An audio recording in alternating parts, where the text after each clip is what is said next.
choix si spécifique que ça, dans le sens où j'avais envie de me diriger vers l'art. Et je pense que n'importe quel médium que j'aurais utilisé, tout aurait été bon. Je pense que ce qui m'a motivé, eh bien, ça peut paraître un peu surprenant de choisir un axe comme ça, mais j'ai beaucoup aimé le 75. J'ai commencé à regarder des écoles d'art avant de m'inscrire pour aller avoir un aperçu entre guillemets. Et j'ai beaucoup aimé le 75. Je voulais faire de la scénographie à ce moment-là. Je pense plus parce que je ne savais pas très bien à quoi choisir comme discipline. Je me suis dit la scénographie c'est assez ouvert, vaste. Et j'étais un petit peu déçu qu'il ne propose pas cette option. Et finalement, ma grand-mère m'a offert un appareil photo avant que je fasse un de mes voyages en Afrique. J'ai beaucoup apprécié le médium et c'est comme ça que j'ai choisi de faire la photographie au 75. J'ai fait plusieurs projets à Bamako durant mes études, mais ce projet sur les enfants des rues, Congo Fetini, c'est le projet que j'ai présenté pour mes fins d'études. Donc je l'ai commencé en dehors du 75 et j'ai voulu terminer mes études avec ce projet. L'idée de base, c'était de voir un projet photographique sur la thématique des enfants des rues. Et la thématique, je la connaissais en partie. Et l'association Signaton Mali était des collaborateurs donc de ma tante. Et je les connaissais aussi depuis quelques années. C'est au cours d'une discussion avec le directeur de l'association Signaton, Mamadou Touré, que l'idée de faire des ateliers et que les enfants puissent témoigner eux-mêmes de leur quotidien est née. Mamadou Touré a cherché des bénévoles qui seraient intéressés de se lancer dans ce projet. Il a monté une équipe d'enfants qui étaient des enfants à la fois qui n'avaient pas tous le même statut dans le sens où ils n'avaient pas le même rapport à l'association. Il y en a qui étaient des anciens enfants de l'association, dont Roca par exemple, qui avaient transité par l'association Signaton, mais qui étaient retournés dans la rue. D'autres qui étaient dans des phases d'insertion, mais à des niveaux différents. Donc comme je disais tout à l'heure, réintégrer un enfant de la rue dans un parcours de vie, c'est pas une chose qui est évidente et qui ne va pas du tout de soi et qui doit se faire par étapes si on veut augmenter les chances de réussite. L'étape numéro 1, ça va être de faire connaître l'association aux enfants, de les sensibiliser à l'idée qu'ils puissent changer leur parcours. Elle se fait comment cette première étape? C'est Mamadou Touré et son équipe qui partent la nuit et qui font ce qu'on appelle des maraudes dans le but d'aller apporter les premiers soins. Et parce que la rue est extrêmement violente et que du coup, sans ce genre d'intervention de la part de gens comme Mamadou Touré, je pense que beaucoup d'enfants ne s'en sortiraient pas. C'est dans ce cadre qu'il arrive à sensibiliser les enfants à l'association Signaton Mali. Ces enfants mûrissent l'idée, entre guillemets, viennent voir l'association de temps en temps, viennent participer à des discussions, ou viennent juste manger, ou viennent juste chercher un peu de confort pour quelques heures. Et après ça, la phase numéro 2, c'est que s'ils décident d'intégrer l'association, ils vont commencer à loger dans l'association. Voilà, donc loger dans l'association avant la phase numéro 3 qui sera d'avoir une idée de quel parcours ils veulent prendre dans leur vie et donc de suivre une formation ou des études. Et donc en fait dans les enfants qui étaient dans l'équipe de reporters, j'ai envie de dire, c'était une dizaine d'enfants. Il y en avait je pense 3 ou 4 qui étaient dans la phase numéro 2, donc qui logeaient déjà sur place, mais qui n'avaient pas encore de formation. Il y en avait aussi 3-4 qui étaient dans une phase dans la première phase, qui était donc juste de connaissance de l'association. et qui ont voulu s'inscrire dans le projet. Et puis d'autres qui avaient transité par l'association mais qui l'avaient quitté, mais qui ont gardé en fait l'association comme une famille.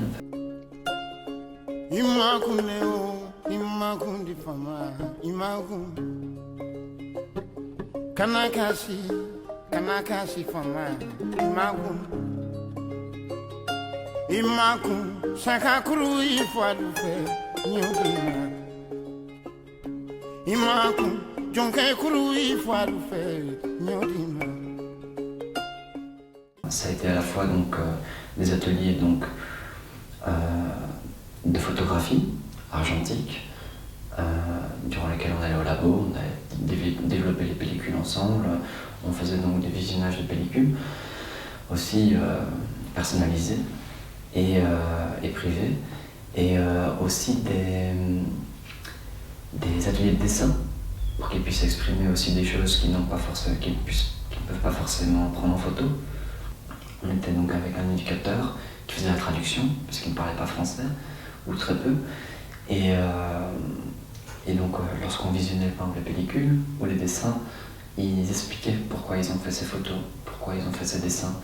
Et donc là, ce sont les commentaires qu'il y a dans les différents livrets et qui viennent accompagner les images, mais plus qu'accompagner les images, qui viennent donner un sens aux images. On m'a dit, lorsqu'on a commencé le projet, qu'il ne fallait pas que je mette d'espoir parce que c'est des enfants de la rue qui auraient de fortes chances que déjà, en fait, le fait qu'il y ait un cadre et qu'il y ait une concentration, il y ait des efforts à fournir vers quelque chose, un peu une sorte de discipline, déjà ce serait un sacré obstacle. Le deuxième obstacle serait aussi qu'il y aurait de fortes chances qu'ils s'en aillent et qu'ils vendent par exemple les appareils photo qu'ils auraient été mis à disposition, et encore d'autres obstacles tels que ce sont des enfants qui sont mobiles, qui ne sont pas toujours à Bamako, qui, même s'ils sont jeunes, bougent beaucoup, voyagent beaucoup. Aujourd'hui à Bamako, demain ils sont à Kita, après-demain ils sont au Burkina, et puis après ils passeront par le Sénégal.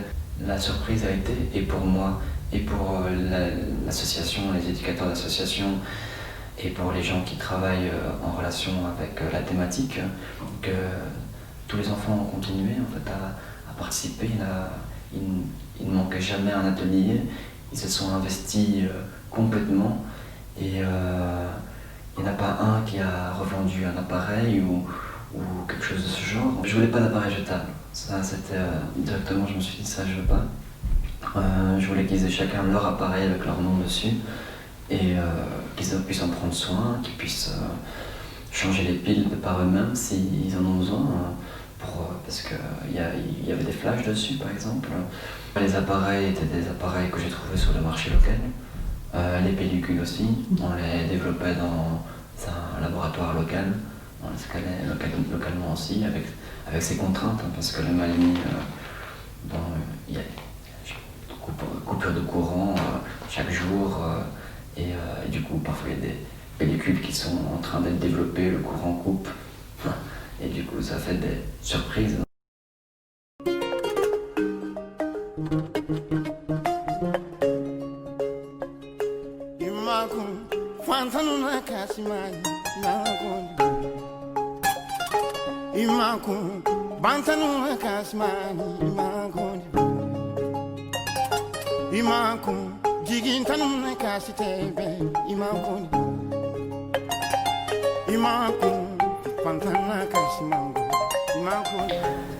Le choix de l'appareil a été fait en fonction de ce que les enfants ont réalisé comme image en fait. J'ai voulu pouvoir faire une prise de vue qui viendrait compléter la leur. Je pense que dans leur façon de prendre des photos, personne ne pourrait faire mieux, quel que soit le photographe. Et en plus, j'aurais pas voulu que mes images se confondent avec les leurs, ou que les concurrences ou quoi que ce soit en fait. Du coup, j'ai choisi le médium numérique, déjà parce qu'il était en argentique, pour commencer. J'ai voulu faire quelque chose de...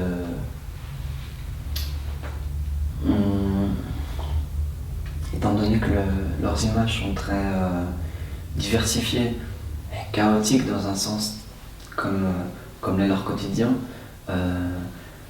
j'ai voulu compléter ça par une prise de vue qui elle est plus systématique.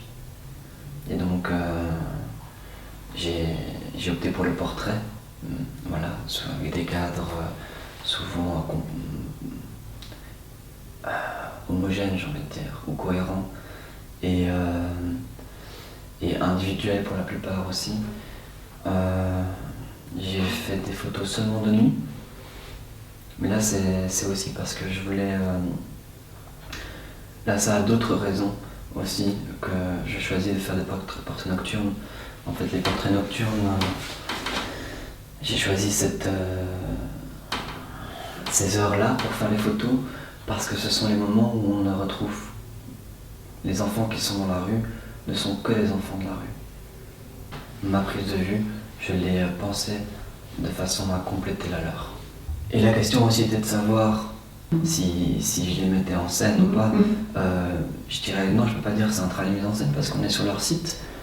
Je les prends en photo tels qu'ils sont et que c'est tout simplement juste le décor qui est derrière. Par contre, le moment où je vais les photographier, ça va être un moment où je vais attendre que l'enfant soit concentré. Et je vais pas lui dire comment se mettre, mais je vais attendre de voir comment il va se mettre. Ça prend du temps quand même. Ouais, c'est pas juste il se pose et je fais la photo et puis c'est... Mais c'est plutôt le temps nécessaire à ce qu'on soit concentré. Donc ces enfants qui sont des enfants de la rue ont une force extraordinaire et très spéciale. Et je pense qu'ils ont un regard aussi qui est tellement contrasté avec leur âge et leur taille. D'ailleurs, en fait, si vous regardez les portraits que j'ai faits, je me suis toujours mis à leur taille, tout simplement. C'est, pour moi en tout cas, le Mali a été mon plus beau voyage, ce qui m'a poussé à y retourner le plus souvent possible et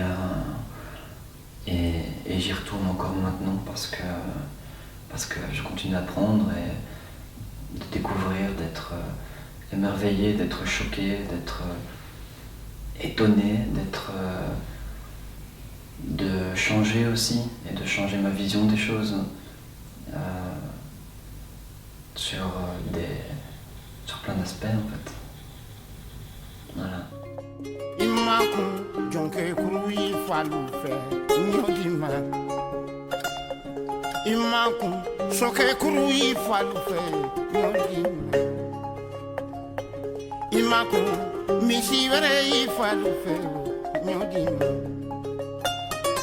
Imakun horonya ifalufe nyodima Imakun yerelon ifalufe nyodima